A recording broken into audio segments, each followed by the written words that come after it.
अस्सलाम वालेकुम एवरीवन। उम्मीद करता हूँ आप सब लोग खैरियत से होंगे। लास्ट लेक्चर में हमने ये सीखा था कि चार्ज क्या चीज़ है और अगर सेम चार्जेस होते हैं तो वो एक दूसरे को रिपेल करते हैं, अनलाइक या अपोजिट चार्जेस जो होते हैं वो एक दूसरे को अट्रैक्ट करते हैं। मतलब ये हुआ कि एक चार्ज दूसरे के ऊपर फोर्स लगाता है, या तो वो अट्रैक्शन की होगी या फिर रिपल्शन की होगी। तो अब आज का जो इम्पोर्टेंट टॉपिक है वो कूलम्स लॉ है।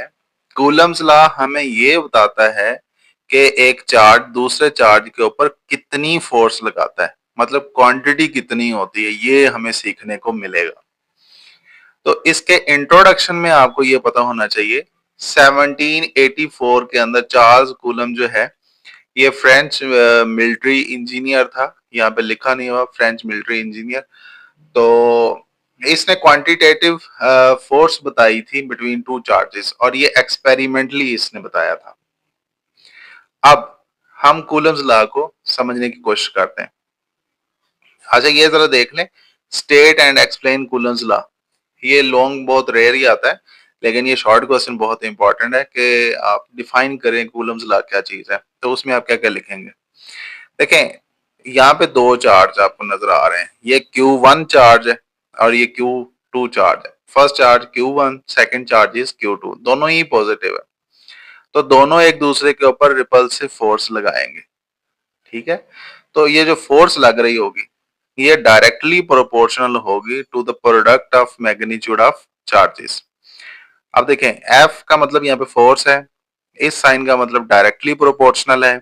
Q1 और Q2 दोनों आपस में मल्टीप्लाई हो रहे हैं, तो हम क्या पढ़ेंगे इसको, force is directly proportional to the product of magnitude of charges and inversely proportional to the square of distance between them. मतलब डिस्टेंस और फोर्स का इनवर्स रिलेशन होगा। अब यहाँ पे डेफिनेशन पढ़ लेते हैं, आपने लिखना भी यूं ही है। This law states that the force of attraction or repulsion between two point charges is directly proportional to the product of magnitude of charges and inversely proportional to the square of distance between their centers. उसके बाद आपने direct ये वाला formula लिख देना है। यहाँ पे देखें इन दोनों इक्वेशंस को मर्ज करके F is directly proportional Q1 Q2 over R square भी लिख सकते हैं। जब इस प्रोपोर्शनलिटी साइन को खत्म करेंगे तो यहाँ पर एक K कांस्टेंट आ जाएगा।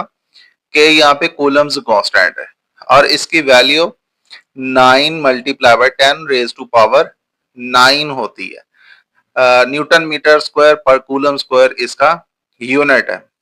और ये K जो है कूलम्स कांस्टेंट किन चीजों के ऊपर डिपेंड करता है, कूलम्स कांस्टेंट डिपेंड करता है कि दो चार्जेस के दरमियान मीडियम कैसा है, एयर है, वैक्यूम है या कोई और चीज रखी हुई है।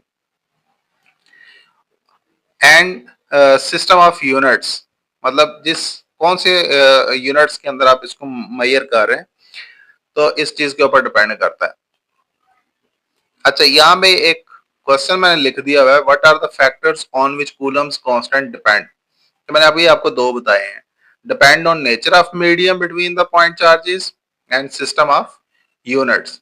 ये बताते खुद एमसीक्यूज भी है और शॉर्ट क्वेश्चन भी है। Next, Coulomb's constant K is equal to 1/4 pi epsilon naught होता है, एप्सिलॉन नॉट। अब ये एप्सिलॉन नॉट क्या है, ये है permittivity of free space. Permittivity of free space का मतलब क्या है कि दो चार्जेस के दरमियान जो परमिशन ऑफ फोर्स है वो कितनी है। अब इसकी जो वैल्यू है एप्सिलॉन नॉट की वो कितनी होती है, 8.85 10 raise to power -12 coulomb square पर न्यूटन पर मीटर स्क्वायर। ये भी एमसीक्यूज है और इसका जो यूनिट है ये भी एमसीक्यूज है। अब ये जो कूलम्स फोर्स है ये किस डायरेक्शन में लग रही होगी, ये दो पॉइंट चार्जेस जो हैं इनके अलोंग लग रही होगी, इस लाइन के अलोंग लगेगी, इसके अलावा कहीं नहीं लगेगी। अब इस जनरल फार्मूले के अंदर के की वैल्यू हमें मिल गई है 1/4 पाई एप्सिलॉन नॉट, ये लिख लिया। Q1 Q2 over r square भी हमने लिख लिया। यहां पर कूलम्स लॉ की जनरल फॉर्म जो है वो कंप्लीट हो जाती है। अब अगर ये शॉर्ट क्वेश्चन आता है तो आपको क्या क्या लिखना पड़ेगा, आपको स्टेटमेंट लिखनी होगी और आपको ये वाला फार्मूला लिखना होगा और नेक्स्ट आपने ये बता देना होगा कि के यहाँ पर क्या है और के की वैल्यू किसके इक्वल होती है और एप्सिलॉन क्या है, ये बता देना है। और कुछ इसके अंदर एमसीक्यूज थे वो मैंने पहले ही आपको हाईलाइट कर दिए हुए। नेक्स्ट है जी, what is the vector form of Coulomb's law. ये लॉन्ग क्वेश्चन है और ये एज अ शॉर्ट क्वेश्चन भी आता है, ठीक है। अब यहाँ पे देखें, ये Q1 चार्ज है और ये Q2 चार्ज है। पहला चार्ज दूसरे के ऊपर फोर्स लगाएगा तो इसको लिखेंगे कैसे, F21। F21 का मतलब है force on charge number 2 because of charge number 1। इसी तरह से F12 अगर आप लिखेंगे तो इस बात का मतलब क्या होगा, force on charge number 1 because of charge number 2। अब चूंकि वेक्टर फॉर्म बता रहे हैं तो यूनिट वेक्टर लाजमी लिखेंगे। Q1 से Q2 की तरफ जा रहे हैं तो यूनिट वेक्टर R21 है। Q2 से हम लोग Q1 की तरफ अगर देखें फोर्स जो लग रही है तो इसके लिए यूनिट वेक्टर होगा R12। खैर, F21 फोर्स जो है किसके इक्वल होगी, 1/4 pi epsilon naught Q1 Q2 over R square और यूनिट वेक्टर क्या लिखेंगे, R21। और नेक्स्ट F12 लिखेंगे जब force on charge number 1 because of charge number 2 तो 1/4 pi epsilon naught Q1 Q2 over R square और यूनिट वेक्टर आप लगाएंगे R12। हमें ये पता है कि पहला चार्ज दूसरे की तरफ फोर्स लगा रहा है और दूसरा पहले की तरफ लगा रहा है, तो unit vectors equal in magnitude होंगे बट डायरेक्शन दोनों की अपोजिट होगी। यूनिट वेक्टर कौन सा वेक्टर होता है जिसकी मैग्नीट्यूड 1 हो और डायरेक्शन अपोजिट हो, तो दोनों की मैग्नीट्यूड तो सेम है बट डायरेक्शन दोनों की अपोजिट है। अब इस जगह पे R21 की जगह पे अगर हम R12 लगा दें, ठीक है, तो माइनस बाहर चला जाएगा और पूरी वैल्यू जो है F12 के इक्वल आ जाएगी। यहाँ पे थोड़ा सा डिफरेंट मेथड से किया हुआ है डिवाइड करके, आप अपनी बुक में इसको थोड़ा सा देख लीजिएगा।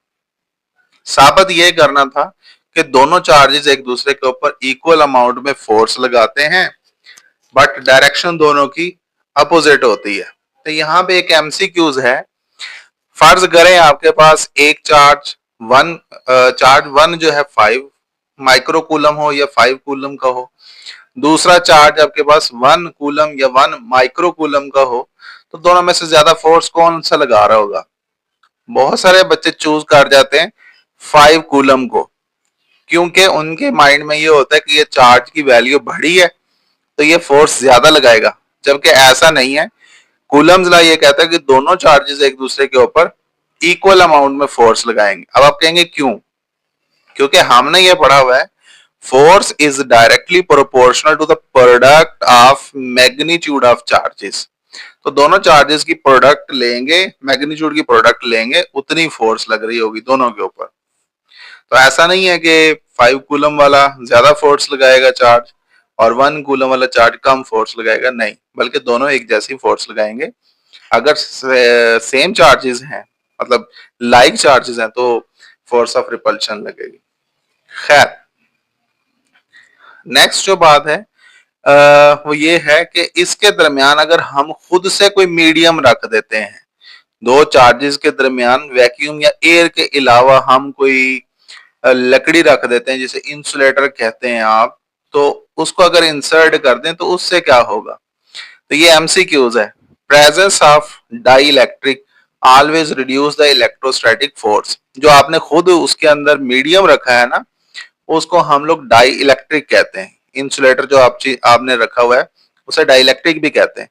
तो डाई इलेक्ट्रिक जैसे ही आप दो चार्जेस के दरमियान रखोगे तो कूलम्स फोर्स जो है या इलेक्ट्रोस्टैटिक फोर्स जो है वो पहले की निस्बत रिड्यूस हो जाएगी, कम हो जाएगी, डिक्रीज हो जाएगी। ये एमसीक्यूज है। The constant is known as relative permittivity. Relative permittivity क्यों? क्योंकि आपने खुद उसको चार्जेस के दरमियान रिलेट किया है। तो एप्सिलॉन आर से इसको रिप्रेजेंट करते हैं। तो F medium is equal to 1/4 pi epsilon naught. अब एप्सिलॉन नॉट नहीं रहेगा, उसके साथ एप्सिलॉन आर भी आ जाएगा, आपने खुद से भी मीडियम रखा है। अगर एप्सिलॉन आर के अलावा अगर ये तो मीडियम वाली फोर्स होगी ना, अगर एफ एयर वाली देखें या एफ वैक्यूम, एयर लिख रहे हैं या वैक्यूम लिख लें एक ही बात है, तो वो 1/4 pi epsilon naught Q1 Q2 over r square होगा। दोनों को डिवाइड कर लें, Q1 Q2 r square, Q1 Q2 over r square से कैंसिल हो जाएगा। 1/4 pi epsilon naught 1/4 pi epsilon naught से कैंसिल हो जाएगा। तो रिमेनिंग पार्ट क्या रह जाएगा? F medium, sorry f vacuum या f air over f medium is equal to epsilon r. अब ये फार्मूला जो है ये बहुत इंपॉर्टेंट है, यहां से बहुत सारे एमसीक्यू सॉल्व होंगे आपके। अब यहाँ पे ये बात एमसीक्यूज के हवाले से बड़ी इंपॉर्टेंट है कि एप्सिलॉन आर हमेशा ग्रेटर देन 1 होता है, लेकिन एमसीक्यूज यूं आता है कि डाई इलेक्ट्रिक या relative permittivity is always greater than, तो ग्रेटर देन यूनिटी, 1 को हम लोग यूनिट भी कहते हैं, तो लिहाजा ग्रेटर देन 1 या ग्रेटर देन यूनिटी एक ही बात है। एयर के लिए एप्सिलॉन आर की वैल्यू 1.0006 होती है, 1.0006। यहाँ पे टेबल में भी लिखा हुआ है, ये एमसीक्यूज आता है पेपर में। एयर के लिए एप्सिलॉन आर की वैल्यू 1.0006। खैर यहाँ से देखें, बताएं कि यहाँ पे एप्सिलॉन आर का यूनिट क्या होगा? फोर्स का यूनिट न्यूटन, नीचे भी फोर्स का यूनिट न्यूटन, तो एप्सिलॉन आर का कोई यूनिट नहीं होगा, क्योंकि ratio of same quantity have no unit, तो एप्सिलॉन आर का कोई भी यूनिट नहीं होगा। ये भी एमसीक्यूज है। अब रिलेटिव परमिटिविटी की डेफिनेशन क्या है? Ratio of force between two charges place in air to the force between the same two charges when dielectric is place between them. ठीक है, ये एमसीक्यूज है, लेकिन ये फार्मूला आपने अभी जेहन में रखना है, एप्सिलॉन आर या sorry F medium is equal to F air over epsilon R. इससे बहुत से एमसीक्यू सॉल्व होने हैं। तो ये लेक्चर यहीं पे हम लोग एंड करते हैं, या बल्कि इसके साथ हम कुछ एमसीक्यूज हैं उनको देख लेते हैं। जी पहला जो एमसीक्यूज है यहाँ पे वो ये है कि solid bodies are charge due to transfer of. देखें, इलेक्ट्रॉन्स ट्रांसफर होते हैं तो बॉडीज चार्ज हो जाती हैं। ऐसा यूनिट ऑफ इलेक्ट्रिक चार्ज, ऐसा यूनिट ऑफ इलेक्ट्रिक चार्ज होता है coulomb. Charge on an electron is, तो मैंने आपको ये कल जो लेक्चर था उसके अंदर आपको बताया था 1.6 10 raise to power -19 coulomb charge होता है। और नेक्स्ट एमसीक्यू होता है how many electrons will have a charge of 1 coulomb. 1 coulomb के अंदर कितने चार्ज हो सकते हैं? तो 6.2 10 रेज टू पावर 18, ये मैंने आपको लिख के दिया था। नेक्स्ट एमसीक्यूज हैं कूलम्स लॉ के, जो कि इंतहाई इंपॉर्टेंट है। Coulomb's law is only applicable for, तो ये कल जब मैं लेक्चर पढ़ा रहा था इसका इंट्रोडक्शन वाला, तो उसके अंदर मैंने आपको बताया था कि पॉइंट चार्ज के लिए सिर्फ एप्लीकेबल है कूलम्स लॉ, इसके अलावा ये एप्लीकेबल नहीं होता। उसके बाद if the distance between two point charges is double, distance double हो रहा है तो फोर्स हाफ हो जाएगी, आपके माइंड में ये होगा। लेकिन ऐसा नहीं है, क्योंकि फोर्स का और रेडियस का इनवर्स रिलेशन जरूर होता है, लेकिन रेडियस का स्क्वायर होता है। तो 2 2 जार 4 हो जाएगा, तो फोर्स जो है वो 1/4 हो जाएगी, मतलब पहले की निस्बत 4 गुना कम हो जाएगी। उसके बाद आता है कांस्टेंट के इन कूलम्स लॉ डिपेंड ऑन, दो चीजों पर डिपेंड करता है, नेचर ऑफ मीडियम और सिस्टम ऑफ यूनिट्स। तो ये दोनों ऑप्शन ठीक है, लिहाजा डी पे जब जाएंगे तो ये दोनों ऑप्शन यहाँ पे अवेलेबल है, ये वाला ऑप्शन इसका ठीक होगा। Then the value of permittivity of free space epsilon naught की वैल्यू क्या होती है? 8.85 10 raise to power -12 coulomb square पर न्यूटन पर मीटर स्क्वायर। तो ये अभी मैं पढ़ा रहा था आपको, उसके अंदर मैंने लिखा भी था कि वैल्यूज ऑफ के एंड एप्सिलॉन नॉट ये इंपॉर्टेंट है, और इनके यूनिट भी इंपॉर्टेंट है एमसीक्यूज के हवाले से। The value of Coulomb's constant के इज, तो 9.9 multiply by 10 raise to power 9 newton metre square पर कूलम स्क्वायर, ये वाला ऑप्शन इसका जो है वो ठीक है। नेक्स्ट है the unit of relative permittivity is, relative permittivity का क्या यूनिट होता है? कोई भी यूनिट नहीं होता, क्योंकि ये रेशो होती है सेम क्वांटिटी की फोर्स की। इस वजह से इसका कोई भी यूनिट नहीं होएगा। प्रेजेंस ऑफ डाइलेक्ट्रिक ऑलवेज, जब किसी डाइलेक्ट्रिक को रखोगे तो फोर्स जो है वो पहले की निस्बत कम हो जाएगी, डिक्रीज हो जाएगी, क्योंकि फोर्स का और मीडियम के साथ जो रिलेशन है वो इनवर्स रिलेशन है। The value of relative permittivity for all the dielectric is always, dielectric जो है वो ग्रेटर देन वन होता है, यानी ग्रेटर देन वन को हम लोग यूनिटी भी कह सकते हैं। तो ये वाला ऑप्शन ठीक होगा। Relative permittivity of air is 1.0006, मैं भी आपको टेबल के अंदर दिखा रहा था। उसके बाद है the force between two similar unit charges place 1 metre apart. ठीक है, यूनिट चार्ज है ना, यूनिट का मतलब क्या होगा? वन वैल्यू होगी, वन है। ठीक है, डिस्टेंस भी उनके दरमियान वन है, तो फोर्स जो रह जाएगी वो आप कैलकुलेट कर लीजिएगा कूलम्स वाले फार्मूले की मदद से, 9 × 10⁻⁹ न्यूटन आएगी। ऑप्शन सी डी ए की बात है, तो दोनों ही ठीक है। नेक्स्ट एमसीक्यू है, if the distance of the charges and distance sorry if the magnitude of charges and distance between them is double, मतलब चार्जेस भी डबल हो गए हैं, डिस्टेंस भी डबल हो गया, तो फोर्स के ऊपर कोई भी फर्क नहीं पड़ेगा, क्योंकि ऊपर उसने जो है ना वैल्यू का स्क्वायर ले लेना है। मतलब Q1 2 टाइम्स हो गया, Q2 भी 2 टाइम्स होगा, तो 2 2 जार 4 हो जाएगा। रेडियस भी डबल हो गया हुआ है, तो 2 2 जार 4 हो जाएगा, 4 4 से कैंसिल होगा, तो इसका कोई असर नहीं होगा। When an insulating medium is placed between two charges, the electrostatic force, insulating medium रखा है तो फोर्स पहले की निस्बत क्या है जी? रिड्यूस हो जाएगी, ये भी हम देख रहे थे। उसके बाद है the electrostatic force between two charges is 42 Newton, force कितनी है? 42 है। ठीक है, और एप्सिलॉन आर कितना है? 2.1 है। तो एक फार्मूला मैं आपको हाईलाइट करवा रहा था बार बार, जिसके अंदर मैं कह रहा था कि F medium is equal to F air over epsilon R होता है, मतलब 42 डिवाइडेड बाय 2.1 करोगे तो आंसर आपको मिलेगा 20 न्यूटन। तो इस तरह से आप लोगों का ये लॉन्ग क्वेश्चन भी हो गया, और उससे रिलेटेड जो एमसीक्यूज है वो भी सॉल्व आउट हो गए हुए हैं। उम्मीद करता हूँ आपको बड़े अच्छे तरीके से समझ आ गया होगा। तो मिलते हैं इंशाल्लाह नेक्स्ट वीडियो के अंदर, तब तक के लिए दिए इजाजत। अल्लाह हाफिज।